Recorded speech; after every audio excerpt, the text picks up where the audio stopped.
Est-ce que ça vous arrive de parler l'anglais avec des gens et vous auriez aimé qu'ils vous donnent un retour direct sur les erreurs que vous faites? Mais malheureusement, la plupart de vos interlocuteurs anglophones n'ont pas ce temps physique pour vous donner des retours sur les erreurs que vous faites et vous dire exactement comment les éviter, n'est-ce pas? Mais si vous êtes dans cette situation, ne vous inquiétez plus. Dorénavant, vous pouvez m'appeler directement sur Zoom, sur ordinateur, et on va se parler en anglais bien entendu, et je serai là pour noter les erreurs que vous faites, mais également pour vous apprendre comment les éviter.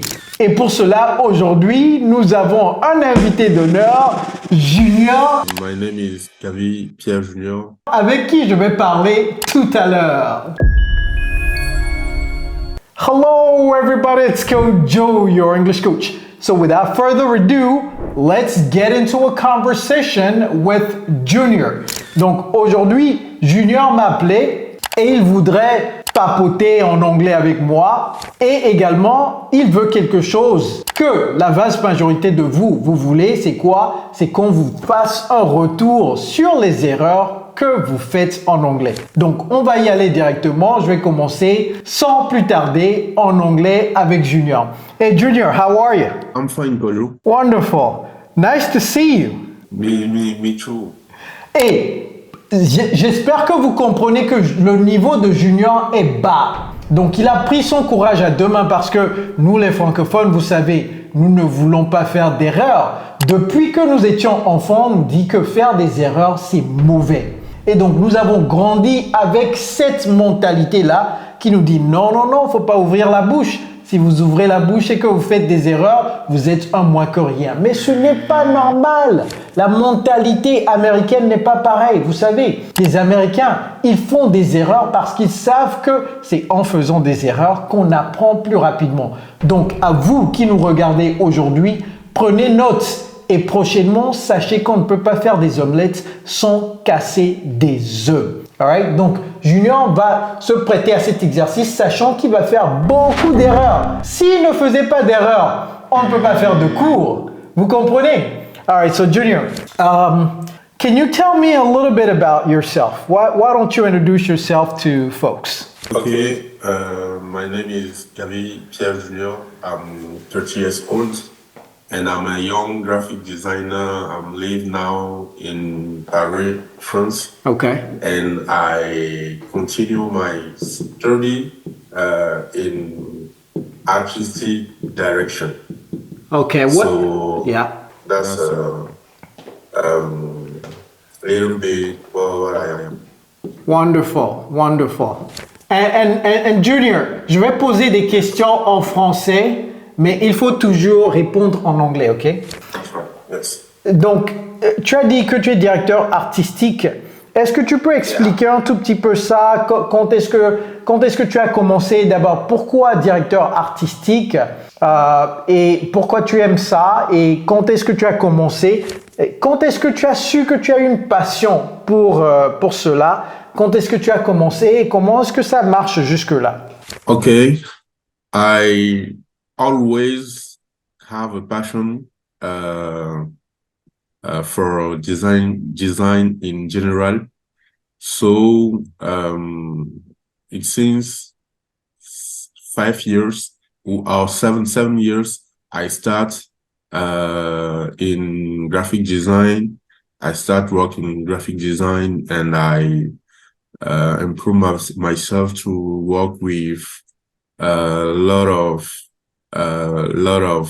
person, lot of society, and yes. So in my normal evolution, I want to upgrade my skills in design. I want to constantly improve myself in design to discover other things. So that's why I decided to continue my study in artistic direction, who is somewhat of next level in graphic design. And yes, that's right. Wonderful. Et jusque-là, ça marche comment? Est-ce que tu as une entreprise? Est-ce que tu as des gens qui travaillent pour toi, etc., etc.? Yes, yes. In my own country, in Togo, in Lomé, I built my business. Donc, I built my business in graphic design, and I have now 3 employees. Yes, I have now 3 employees who work with me, so that we have some clients who we work with. OK. So, est-ce que les clients que vous avez, c'est des clients qui sont en Afrique ou bien dans la diaspora, ailleurs? Ils sont où ces clients? Non, une phrase complète, sujet, verbe, complément. Okay, we have clients all over the world. In France, in Togo, in Benin, in Maroc, little bit. Yeah. Et comment est-ce que vous faites pour trouver ces clients? We principally work with client testimony first. Okay. And after we communicate on internet. Okay.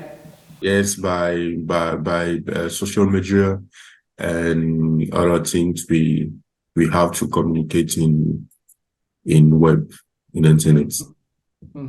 And okay, I see.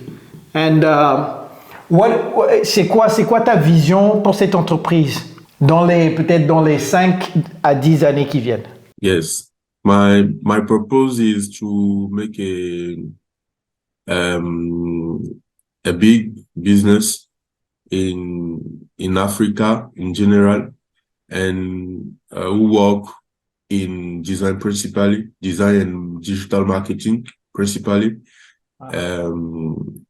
And after, in a few years, built a design school, a big design school in Africa. Yes. Tu as beaucoup d'ambition. Yes. That's my big purpose. Et pourquoi en Afrique? Parce que généralement, ce que les gens disent, c'est que en Afrique, on n'a pas beaucoup de talent, il faut aller chercher les talents ailleurs. Et pourquoi en Afrique? Est-ce que ce challenge, c'est un vrai challenge ou bien les gens parlent tout simplement?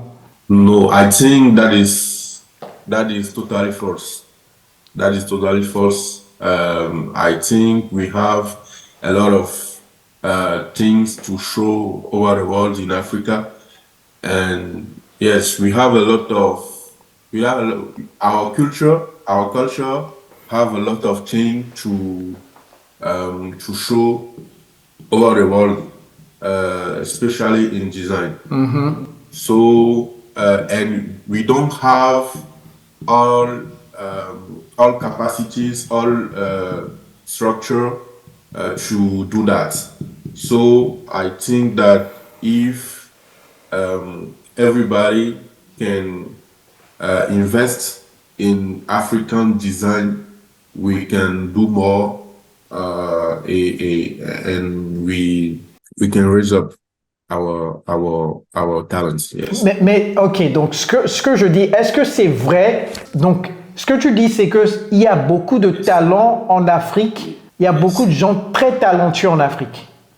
Yes. Donc pourquoi les gens avec qui je parle généralement, qui sont à l'extérieur de l'Afrique, disent que le standard de travail, le standard de travail n'est pas aussi élevé? Peut-être pas dans toute l'Afrique, mais disons Afrique francophone, ils disent qu'il y a beaucoup de problèmes de standard de travail, c'est-à-dire c'est pas à la hauteur de ce qu'on voit en Europe ou en Asie ou surtout aux États-Unis. Pourquoi cela? Je ne dis pas pourquoi il n'y a pas de talent, je dis pourquoi les gens pensent qu'il n'y a pas de talent. Yes. First, I think I think that One second, one second. Yes, Tout le monde, yes. tout le monde. Vous voyez que Junior, il fait beaucoup d'efforts pour trouver les mots pour parler de son domaine d'expertise. Ce que je vais vous dire, c'est que lorsque vous commencez à apprendre l'anglais, essayez de vous attacher à une passion, quelque chose que vous aimez. Peut-être vous aimez le foot. Allez regarder des matchs de foot en anglais, pas en français. Peut-être vous aimez la boxe là. Prochainement, vous allez regarder Francis Ngannou botter les fesses de quelqu'un là. Regardez ça sur une chaîne anglophone. Et pour toutes les autres personnes, et vous vous sentez comme si, aïe, aïe, aïe, coach, je regarde toutes vos vidéos, mais toujours je ne sais pas comment m'y prendre pour parler l'anglais. Ne vous inquiétez pas. Nous avons un programme d'immersion sur mesure pour les francophones. Jusque-là, nous avons aidé plus de 7000 francophones dans plus de 50 pays du monde à parler couramment l'anglais. Si vous êtes intéressé, dans la barre de description de cette vidéo, juste en bas, il y a un lien. Cliquez sur ce lien et renseignez vos informations, bien entendu. Et moi-même, je me ferai le plaisir de vous parler plus de ce programme d'immersion anglaise. All right, everybody, very, very important. On continue la conversation. Donc, Junior, pourquoi cela? Pourquoi les gens développent-ils cette idée qu'en Afrique, il n'y a pas... bon, peut-être on a du talent, mais que c'est pas au même niveau. Le travail n'est pas fait de la même manière. Peut-être les gens sont un peu plus paresseux. Peut-être que les graphiques ne sont pas aussi polis que ça, etc. Pourquoi cela? Pourquoi on entend cet écho? Yes, I'm I'm not totally agree with that, but I think that it's a problem of our mindset. Our mindset first, and secondly, a problem with the process we study graphic design. Lot of us, we don't have design school in our country, so that a lot of young artists, young graphic designers study by themselves. So it's little bit difficult to study by themselves. Yes, it's a little bit difficult to study by themselves.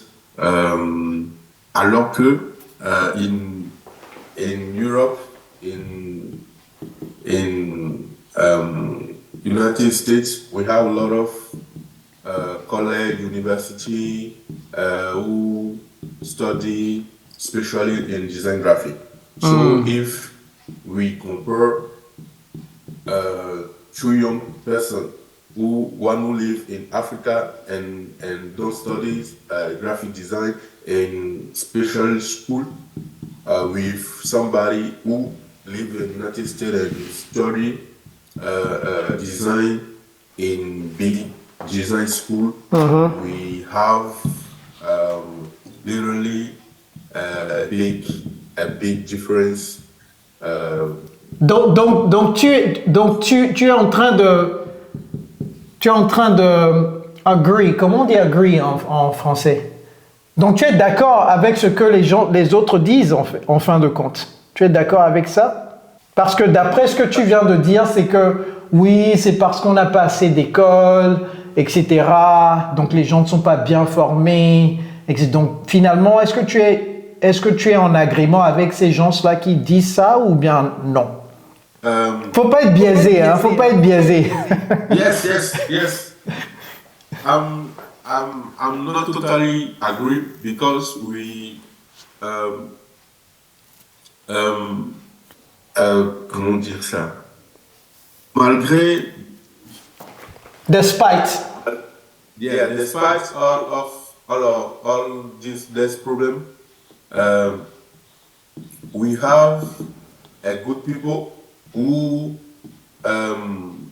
brave all of problem and do our best. We can find in Africa a good designer, but it's not the case everywhere. That's the point. But we have good designer in Africa too. Wonderful. Tout le monde, mettez en commentaire si vous êtes en agrément avec ceux qui disent que en Afrique francophone, les talents dans le design, graphic design c'est quoi en français? Design graphique. Dans le design graphique, les talents qu'on a en Afrique ne sont pas aussi polis. En Afrique francophone encore, je mets l'accent là-dessus. En Afrique, ne sont pas aussi polis que les talents qu'on trouve en Europe, aux États-Unis, à l'extérieur de l'Afrique. Dites-nous ça en commentaire si vous êtes en agrément ou bien vous pensez le contraire, qu'en Afrique, on a de vrais talents. S'il vous plaît, c'est pas parce que vous êtes africain que vous allez être biaisé. Je ne veux pas des commentaires biaisés, je veux des commentaires rationnels. OK? All right, very good. Junior, thank you very much. Do you want to know, est-ce que tu veux savoir certaines erreurs que tu as faites? Oui, totalement. C'est pour cela que je participe. Voilà. Ok, donc tu ne peux pas bien voir le tableau, mais c'est pas grave, je vais expliquer, ok? Alright, donc Junior a dit I'm live now in Paris. Je vis maintenant à Paris. Donc I'm live now in Paris. Ici, ce n'est pas am, donc ce n'est pas l'auxiliaire être, c'est plutôt I live. Ok, I live. Je vis maintenant, mais je dois quand même applaudir Junior parce qu'il n'a pas dit I am living. Ok, il n'a pas dit I am living. Donc il a utilisé le présent simple de l'indicatif pour marquer une action permanente. C'est ça qu'on doit utiliser. I live, tout simplement. Donc c'est I live now in Paris ou bien I now live in Paris. All right, very good. Second, that's a little bit what I am. That's a little bit what I am. Donc, il voulait dire, c'est un tout petit peu ce que je suis. C'est un tout petit peu en sommaire, c'est ce que je suis. Donc, ici, on va dire, bon, je vais commencer à corriger. Hein. Je vais corriger quelque part. OK, that's a bit. Donc, ici, on va dire, that's a bit about me. That's a bit about me, a bit. That's a bit about me, ou bien that's a little bit about me. Make sense? Ok, c'est un peu sur moi. That's a bit about me, ou bien that's a little bit about me. All right. I always have a passion for design. Donc, ce qu'il voulait dire, c'est j'ai toujours eu une passion pour le design. J'ai toujours eu, c'est pas I always have. I always have, c'est j'ai toujours. Donc, j'ai toujours eu, c'est quoi? Passé composé en anglais, c'est the present perfect. The present perfect. Donc, ici, on va dire, et donc ça devient I have always had a passion for graphic design ou bien for design. All right? Donc, c'est-à-dire que ça indique une action qui a commencé dans le passé et qui est toujours d'actualité dans le présent. Et ce n'est pas une action progressive. Donc ici, on ne peut pas dire I have always been having. On ne peut pas dire cela. C'est comme connaître quelqu'un, par exemple. Vous avez rencontré cette personne une seule fois et maintenant vous connaissez cette personne. Donc vous allez dire I have known Junior for 10 years. Vous n'allez pas dire I have been knowing Junior. Vous comprenez? All right. Junior, do you understand? Yes. Okay, very good. Donc, Junior a dit, je fais le graphic design depuis 7 ans. Ça, cette erreur qu'il a fait, c'est une erreur classique que les francophones font. Il a dit, since 7 years, I start in graphic design. Il y a plusieurs petites erreurs ici, on va décortiquer très rapidement parce que Junior n'a pas le temps, il faut qu'il reparte. Il a une entreprise à gérer. Donc, très rapidement, ici, on va dire, donc 7 years, c'est une durée de temps. Donc, c'est pas since, c'est for. Pour les durées, c'est for. Pour le début d'une action, c'est since. OK? Début d'une action, since September 2017, since yesterday, etc. Mais 7 years, comme c'est une durée, on va utiliser for, pas since. OK? Donc, et également, puisque tu fais le graphic design depuis 7 ans, donc c'est une action progressive. Donc, I have been doing graphic design for 7 years. Okay, I have been doing graphic design. Donc ici, on va dire I have been doing graphic design for 7 years. Okay, for 7 years. Pendant 7 ans. Ok? La raison pour laquelle les francophones font cette erreur de composer le verbe au présent simple, c'est parce que en français, on va dire je fais le graphic design depuis. En français, on va dire ça. Mais en anglais, c'est pas I do. Et également, il a dit I start. Donc, si vous voulez utiliser le verbe commencer, il faut utiliser a go. Donc, il faut dire I started, passé simple, I started graphic design 7 years ago. Ok, très rapidement. Lot of person. Peux-tu corriger cette erreur? Lot of person. Ah, donc c'est pas aussi évident que ça. Ici, c'est lots of people. Lots, donc S à la fin. Ok, lots of people. Ok, people, c'est le pluriel de person. Ok, lots of people. Et beaucoup d'entreprises, beaucoup de sociétés, c'est pas lot of society, c'est lots. Et société, c'est pas society, c'est quoi? Company. Voilà, companies. Donc la prononciation, c'est companies. Voilà. I have now 3 employees. C'est quoi l'erreur ici? Il faut un S à la fin de employee. Vous savez, les francophones font cette erreur parce que, en fait, dans leur tête, c'est pas une erreur. Pourquoi? Parce qu'en anglais, on ne va pas dire j'ai 3 employés. Mais en anglais, c'est j'ai 3 employés. Oui, I have 3 employees. En anglais, on prononce toujours les S. Ok? Donc, et également, il y a une petite coquille là-bas. Il faut dire I now have plutôt que I have now. C'est I now have 3 employees. Make sense? Yes. All right, and then after we communicate on internet. Bon, il a dit, à part cela, je crois qu'il voulait dire, à part cela, on fait beaucoup de communication sur internet. Donc, à part cela, c'est quoi en anglais? Ce n'est pas after, c'est apart from that. Apart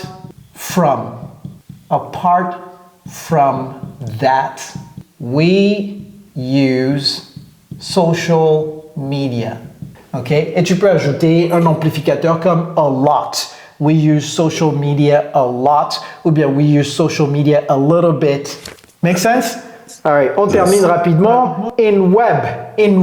Que voulais-tu dire par in web? Sur le web? On Internet. OK. Donc, OK, d'accord. Donc, in web, c'est on social media. On social media. All right. Our culture have a lot of things to show. Notre culture a beaucoup de choses à montrer. Our culture, donc c'est troisième personne du singulier. Donc c'est pas have, c'est has. Has a lot of things. Encore une fois, cette erreur de S là, que nous les francophones faisons très souvent. En français, on va dire beaucoup de choses. Mais en anglais, on va dire beaucoup de choses. Oui. Donc, en français, on va dire j'ai 3 sacs. Mais en anglais, on va dire j'ai 3 sacs. Oui. Donc, a lot of things. Et ici, to show, c'est bien. Mais dans ce contexte, on va utiliser un verbe qui emprunte show. C'est showcase. Showcase. C'est-à-dire démontrer. Beaucoup de choses à démontrer, beaucoup de choses à montrer aux autres personnes, to showcase. C-A-S-E à la fin. OK? Et donc la façon dont tu as prononcé également, je vais prononcer de la même manière. I'm not totally agree. C'est totally, tu as dit? Yes. OK. Donc d'abord, on commence par la prononciation. Donc je vais mettre ça ici, prononciation.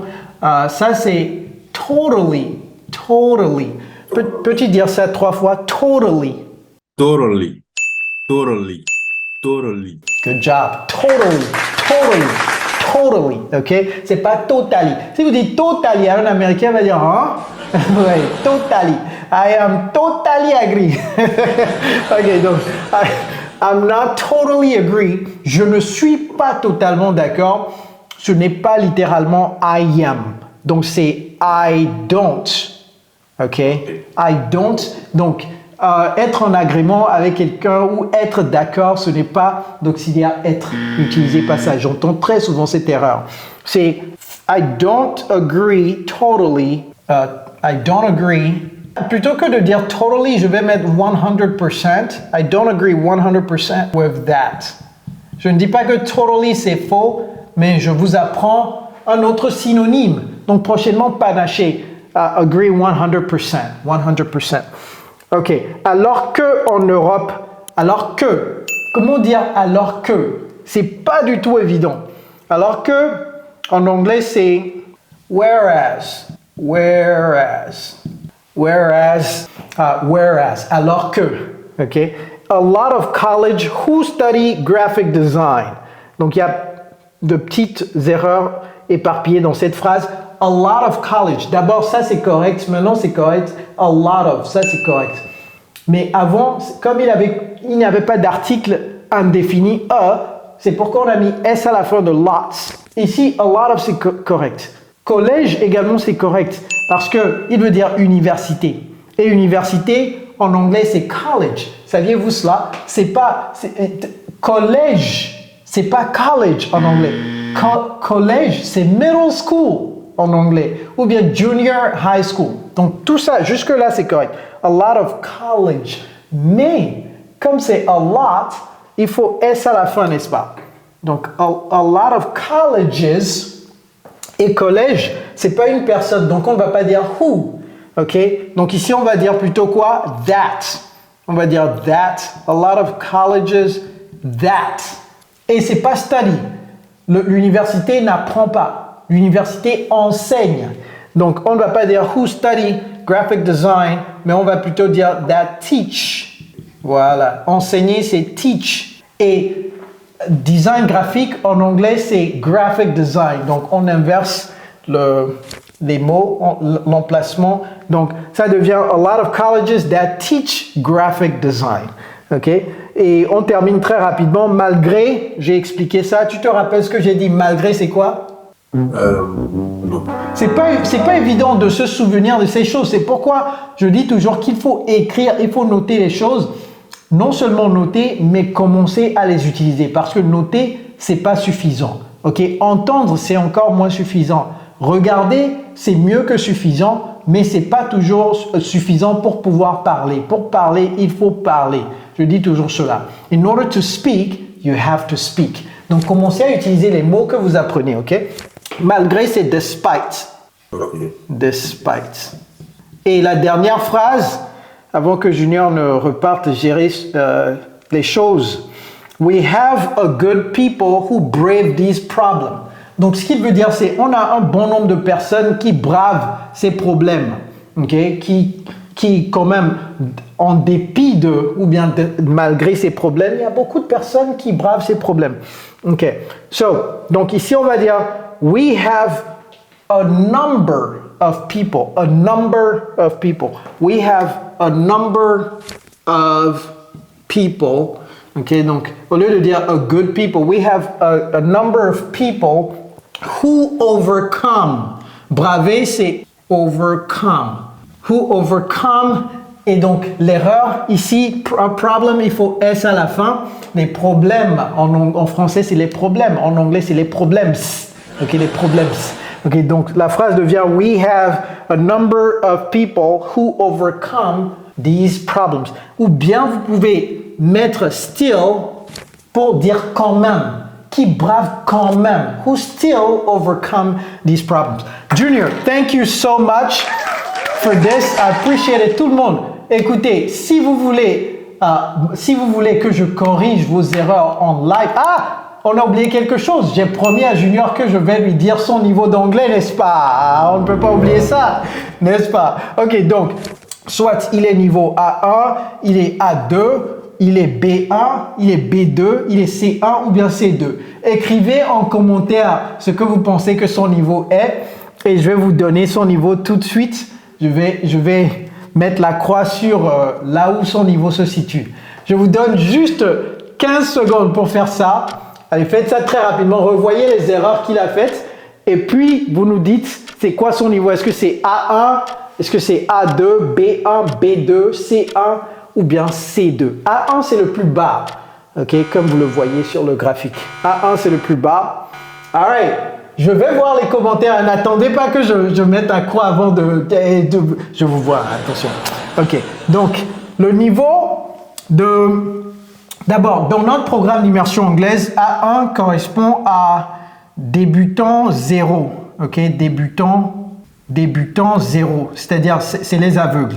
Les aveugles, ils ne comprennent rien. Vous leur dites how are you? Ils disent my name is... ouais, donc, ça, c'est les débutants 0. Donc, le A2, chez nous, c'est débutant basique. Débutant basique. Chez nous, hein. Le B1, c'est intermédiaire. D'après beaucoup d'institutions, c'est intermédiaire, non? Chez nous, c'est débutant avancé. Donc, lorsque vous entendez débutant, vous pensez que oh, c'est bas. Non. Dans notre programme d'immersion, ceux qui ont un niveau B1, c'est débutant avancé. Ils savent parler, mais ils font juste ils font juste des erreurs. B2, c'est intermédiaire chez nous dans notre programme intermediate. Et C1, c'est intermediate advanced. Et C1, c'est advanced. Nous n'avons pas de niveau C2. Nous n'avons pas de niveau C2 parce que si vous êtes C2, pourquoi vous continuerez de suivre un programme payant? Vous pouvez faire le reste vous-même. Donc, nous n'avons pas de niveau avancé. Donc, junior est où?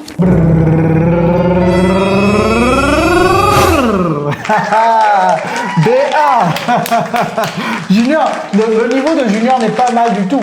Il est débutant avancé. C'est-à-dire qu'il peut communiquer. Il peut communiquer de choses qui ne sont pas aussi évidentes que parler de sa journée ou parler de quelque chose qui est très facile. Il a parlé de son travail et il a fait des phrases. Il a fait des phrases qui ne sont pas aussi évidentes que ça. Donc, niveau B1, débutant avancé. Donc, il est en train de frapper à la porte du niveau intermédiaire. Je vais corriger très rapidement sa prononciation de ces mots, Bénin, Maroc et ce mot. Et puis, ce mot, on a déjà appris ça. Donc, ça, c'est Benin. Benin. OK, can you say that? Benin. Benin. Maroc, c'est Morocco. Morocco. Morocco. Can you say that? Morocco. Morocco. Morocco. Et ça, c'est pas purpose, c'est purpose. Purpose. Purpose. Purpose. Et ça, c'est totally. Totally. All right, everybody. If you like this video and you want me to do more, please put it in the comment. Et si vous voulez également être ici en train de vous être interviewé par moi et pour que je corrige vos erreurs, mettez ça en commentaire également. Je vais choisir quelqu'un au hasard. Thank you very much for watching. It's Coach Joe, your English coach. Take care, guys, and thank you. Au revoir. Bye.